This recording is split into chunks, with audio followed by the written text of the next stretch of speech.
29 99 69. Merci de nous rappeler. Ciao. 2 de la tarde, 28 minutos en Radio Recuerdo. Su suerte merece un chance. Bienvenidos a Planeta Gaia, tu espacio de conciencia ecológica. Les saludamos desde las cabinas de Radio Cuántica en la Escuela Politécnica Nacional. Hoy les tenemos un programa muy especial, no solo porque es el programa de final de temporada, sino porque les tenemos unos invitados muy especiales.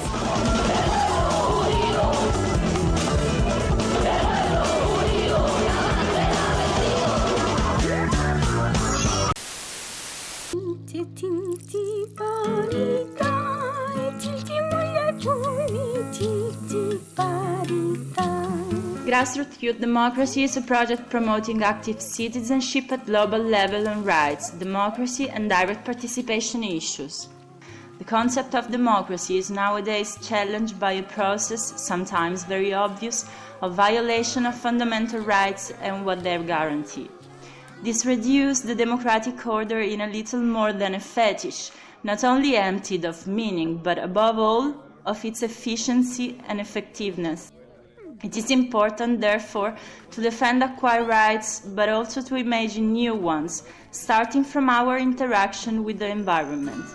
In this sense, we decided to focus our project on common goods and the right to water.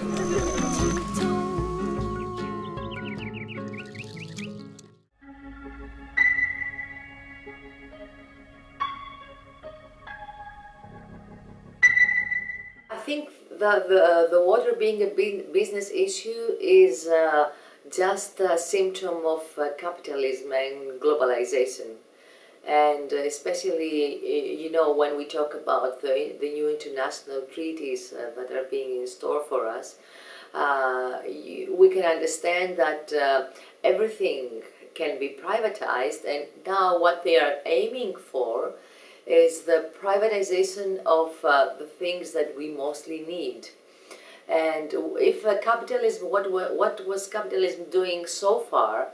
It was creating needs and that were fake, and people would be kind of lured into them and then buy a car, house and stuff like that. But now that people don't have money and the capitalism has to survive, now they're trying to privatize things that are essential. I think for the likes of Greece and Spain, Portugal, Ireland, Italy, our big problem at the moment is the European Commission and the agenda they have to try to privatize the water services. The distribution of water among different sectors in Uruguay shows that most of the water goes to agriculture. It's around 80%. Now agriculture contributes to less than 3% of the GDP, right? So agriculture is important, but its share in the national income has decreased. But agriculture is still one of the biggest employer in the country in terms of labor. It's one of the biggest.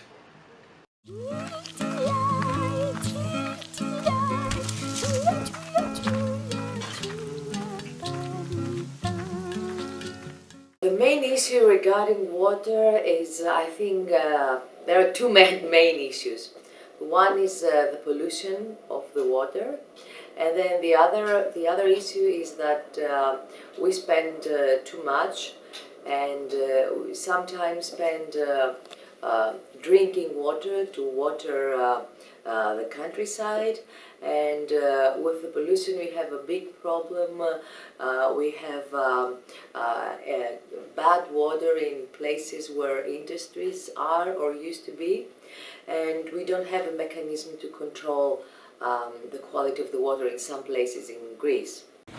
Lo que vimos que la situación en el Uruguay, la situación mundial ha cambiado en cuanto a la privatización, ¿no?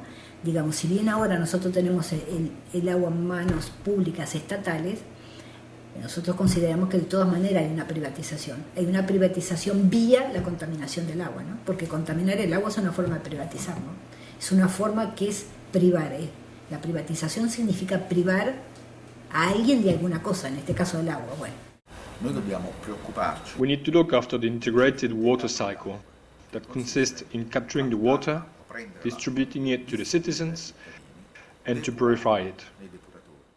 Everything was managed by the autonomy of the communitarian systems.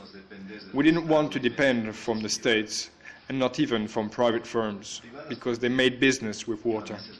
Neither we liked that the water was owned by the state or by the municipalities, since in these cases water, prices and rights are not decided by the community or by the assembly, but are decided by 1, 3, 4 people.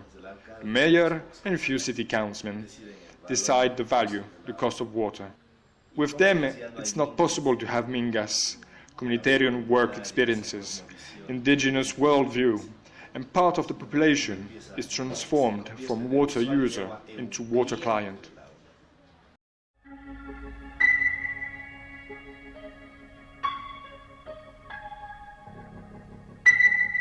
It worked from 1972 onwards until 1997, when they start to have an idea how they can be unaccountable for water. They don't want to have to answer problems of water when it arises. So they try to get a public and private sector to work together for this question of water. And then they have somebody from abroad to come and to try to say how with this privatization this will help everybody and sort out the financial problem also. All the resources will be given to the private sector, and they will draw money from that, and some of the money will not remain in Mauritius. They will first invest and then get the benefit from it, which is legitimate if you want. But on the other hand, it will mean that our resources are put at the disposal of the private sector.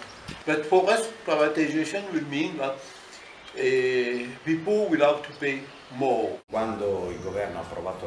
When the government approved the law that required water privatization, we made an open consultation inside the water movement, asking whether to go through a referendum, and also on the questions, on what we wanted the referendum to be about. Nuestra aspiración era, que así fue como quedó la reforma constitucional, básicamente 2 ejes.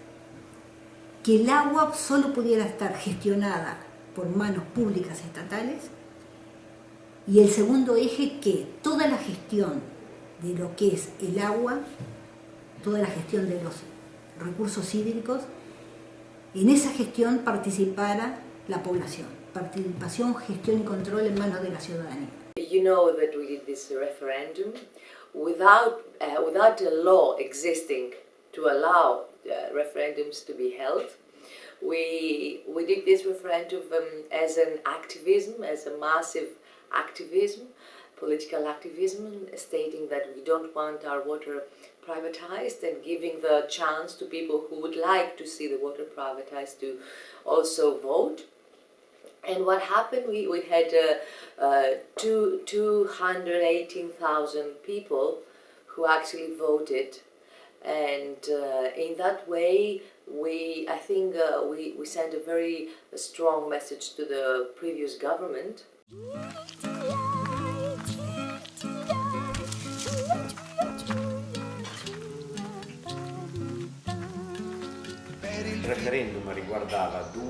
The referendum concerned 2 questions. The first one was to remove the obligation to privatization, so to repeal the government law. And the second one was to remove from the bill paid by citizens the private profit.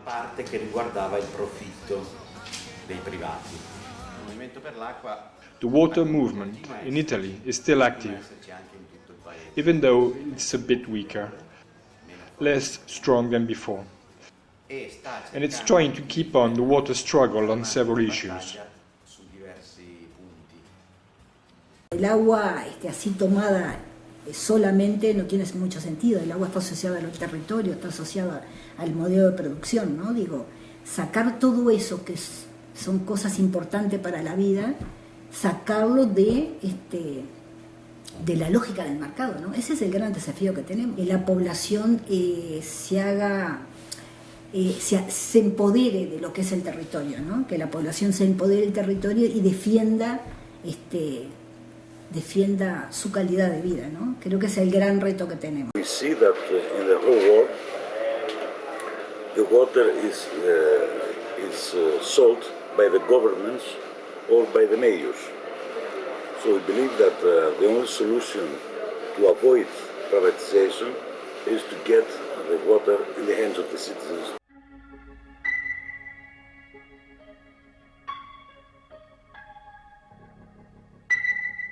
We have a Canadian multinational here that wants to build the first open-pit gold mine in Greece, and this will be in Halkidiki, on top of a mountain that is the largest source of fresh water in the entire area. The majority of the local people resisted. There are basically three problems with this mining project. The first one is the environment, the second is the financial aspect, and the third one is human rights. In the last year, in Rome, several desks against water cuts appeared. That's because the company that manages water in Rome, Acqua, has implemented a much more aggressive policy on arrears. So against those who couldn't pay their water bill, arriving to even make thousands of water cuts per week. So there were hundreds of families without water for several days until their arrearage wasn't paid. In front of such an aggressive attitude, several social collectives decided to set up a strong campaign in response of water cuts. It was enforced through information desks, but also through direct actions, with the reconnection of water services where families were unable to pay the bill, where, in fact, they were sentenced by Acqua to stay completely without water. The Guarani Aquifer is one of our main resources for the future, although it has been used also in the present. There are many cities and small towns that extract water from the Guarani Aquifer in the northern part of the country. And also there is a tourist industry that survives and lives from the Guarani Aquifer, especially on the littoral, where the hot water is coming from something like 1,000 meters deep. Actually, the risk, there is always this debate among scientists. Some people believe that there is a risk of contamination because of the what is called the collation of agrotoxics. In 2002, Guterres' government attempted to privatize water supplies. So we organized a massive demonstration with more than 30,000 people, and afterwards we headed to Quito. After that event, we ended our struggle against the privatization. But another evil appeared, equal, if not worse: extractivism. Our communities are grouped in defense of life, in defense of nature. In that sense, it doesn't fit with mining enterprise. We are completely opposed to mining, and we are struggling against it since 18 years, with alternatives and proposals aiming for life.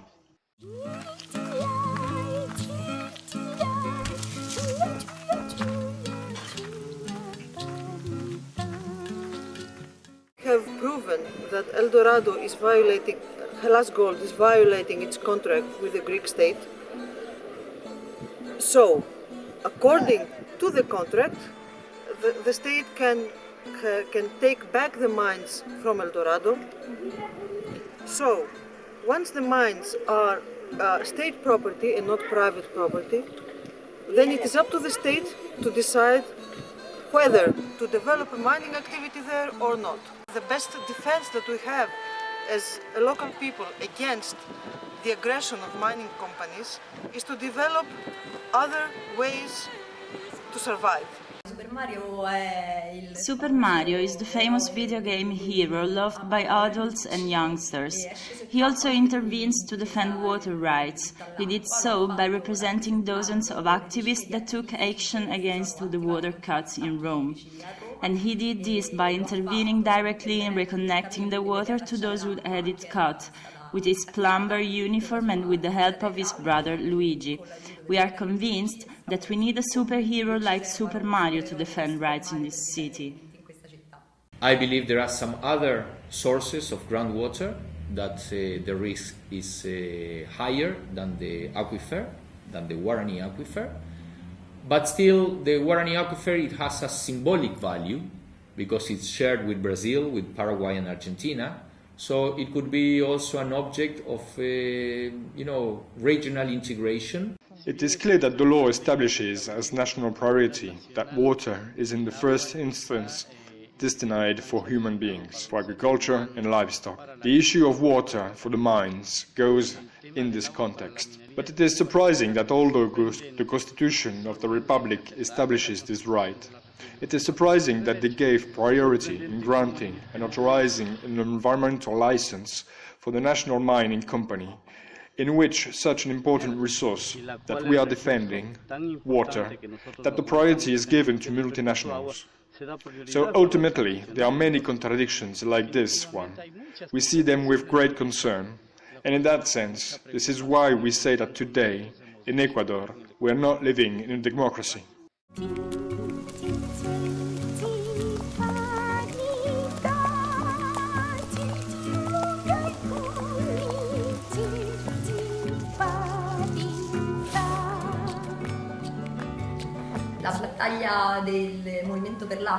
Struggles of the water movement for public water in Italy use the slogan in these recent years that says, "It's spelled water, but you read democracy."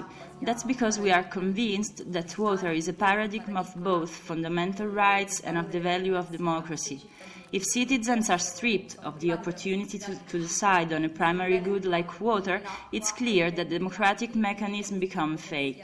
Looking at both fundamental rights and commons, if it's the market that intervenes and not local communities or their representative, like in the case of water privatization and other services, then it is clear that the role of those institutions and of democracy itself are emptied of their meaning.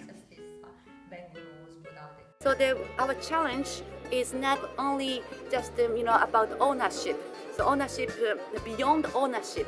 After all, our challenge is how to redesign, create the democracy. Public water can be very innovative, actually, when it comes to social challenges in the participation. tilty, tilty,